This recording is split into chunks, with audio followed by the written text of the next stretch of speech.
tarif PPN di Indonesia dibandingkan banyak negara di dunia masih relatif rendah. Kalau kita lihat baik di dalam negara-negara yang sesama emerging atau dengan tentu negara di region maupun dalam G20.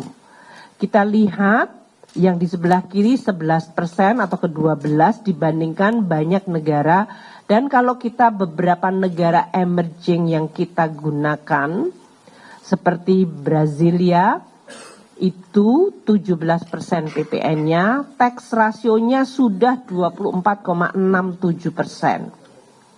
Kemudian Afrika Selatan 15%, tax rasionya sudah di 21,4%. India 18% PPN dengan tax rasio mereka di 17,3%. Kemudian Turki 20% PPN-nya dengan tax rasio 16%. 12% itu adalah Filipina dengan tax rasio mereka sudah di 15,6%. Dan Meksiko PPN-nya 16%, tax rasio mereka di 14,46%. Jadi Indonesia saat ini dengan 11%, tax rasio kita masih di 10,4%, bisa memberikan gambaran pekerjaan rumah dan perbaikan yang harus kita lakukan. Tidak selalu bahwa kita harus naik setinggi yang lain, tapi ini juga menggambarkan di mana posisi Indonesia. Tadi telah disampaikan oleh Pak Menko, di dalam menjalankan policy ini kita sungguh berhati-hati. Kami memahami pandangan berbagai pihak. Kami juga melihat data konsumsi rumah tangga yang tetap terjaga stabil. Kemudian inflasi yang mengalami penurunan bahkan relatif rendah di 1,5, banyak yang kemudian mengasosiasikan deflasi dari sisi pangan sebagai daya beli, karena ini adalah sebetulnya koreksi dari harga pangan tahun lalu yang sangat tinggi, dan penurunan harga pangan tentu mendukung daya beli masyarakat. Kami selalu menyampaikan core inflation sendiri masih tumbuh di sekitar 2%. Bahkan di angka terakhir di atas 2%. Ini menggambarkan demand masih tetap terjaga tumbuh. Konsumsi domestik kita juga masih tumbuh baik. Tadi telah disampaikan oleh Pak Menko, indeks kepercayaan konsumen masih tinggi dan dalam posisi yang stabil meningkat. Indeks penjualan retail juga tetap positif. Kami sangat hati-hati melihat bagaimana pengalaman kenaikan PPN 11% pada saat post-COVID.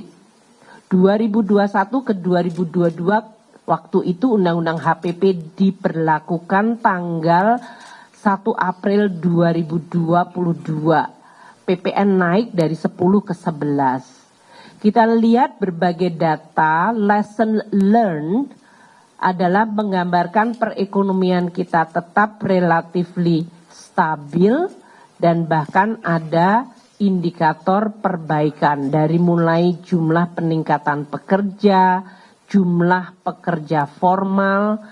Ini tahun 2023 post kenaikan PPN 11% dengan berbagai stimulus yang sering kita gunakan, menggunakan APBN, menggunakan penerimaan pajak juga untuk menstimulus ekonomi lagi. Dan pada saat 2023 itu harga komoditas juga sudah mulai turun seperti yang kita rasakan sampai 2024 ini.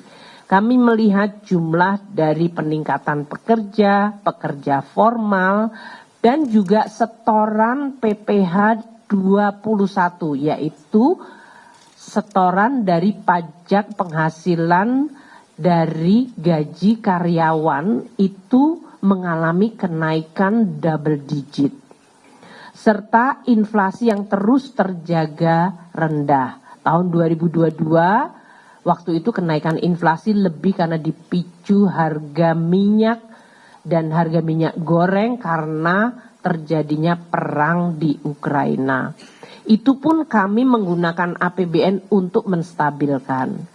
Jadi poin kami adalah kami akan terus melihat data, mendengar masukan, dan memperbaiki kebijakan. Tadi telah disampaikan oleh Pak Menko, insentif meskipun kita menerapkan PPN 12% secara selektif, ya, secara selektif, karena banyak sekali barang jasa yang bahkan tidak bayar PPN. Kami memberikan insentif perpajakan itu dalam magnitude yang sangat besar. Insentif kita berikan setiap tahun sejak tahun 2020, yaitu mencapai 246, untuk tahun 2025 ini insentif perpajakannya akan melonjak hampir 2 kali lipat dibandingkan tahun 2020, mencapai 445,5 triliun rupiah.